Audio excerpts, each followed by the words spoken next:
Welcome to my channel. My name is Matthias. Today we're going to talk about Uncanny X-Force issues 30 to 34.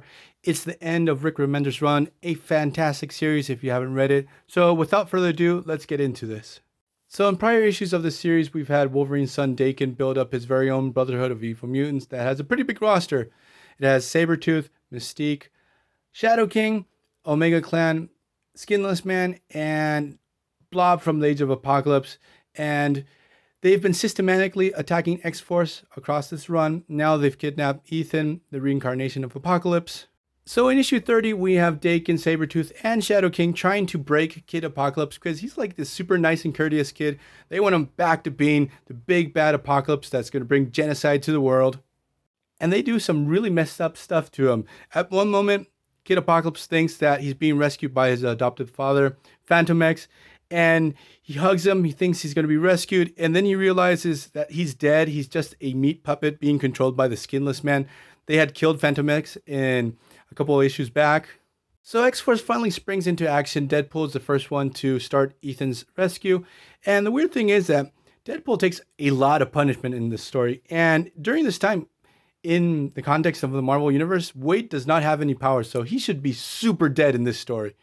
On the other hand, we have this whole situation with Nightcrawler, who's on X-Force. This is not the original one. This one's from the Age of Apocalypse that X-Force has captured Mystique in a prior story. And what happens is Mystique convinces Nightcrawler to join her side and betray the X-Force, even though Nightcrawler really just wants to kill Blob from the Age of Apocalypse because Blob has eaten his wife. And this betrayal leads to X-Force being captured and defeated. So after getting captured, we have this whole conversation between Wolverine and Dake, where Dake explains that he has daddy issues and he hates him so much.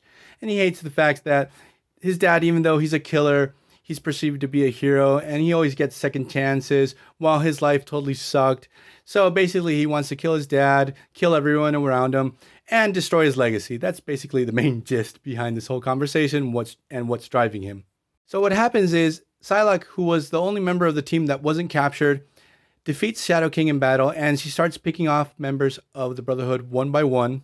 So what happens is, obviously, X-Force is able to regroup thanks to Psylocke. They start taking down the members of the Brotherhood. Then we get this fake out that Kid Apocalypse has embraced his Apocalypse heritage, and he's back to being evil, but he's actually still a good guy.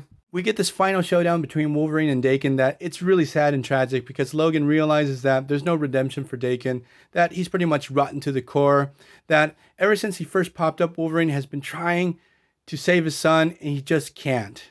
And here we get this fantastic contrast that Remender does an incredible job just elevating the level of tragicness to it, where we have the battle to the death between Dake and Wolverine and the life they could have had, father and son, where they could have been happy. And at the end of the story, we have Wolverine drowning his son in a puddle of water. It's the only way.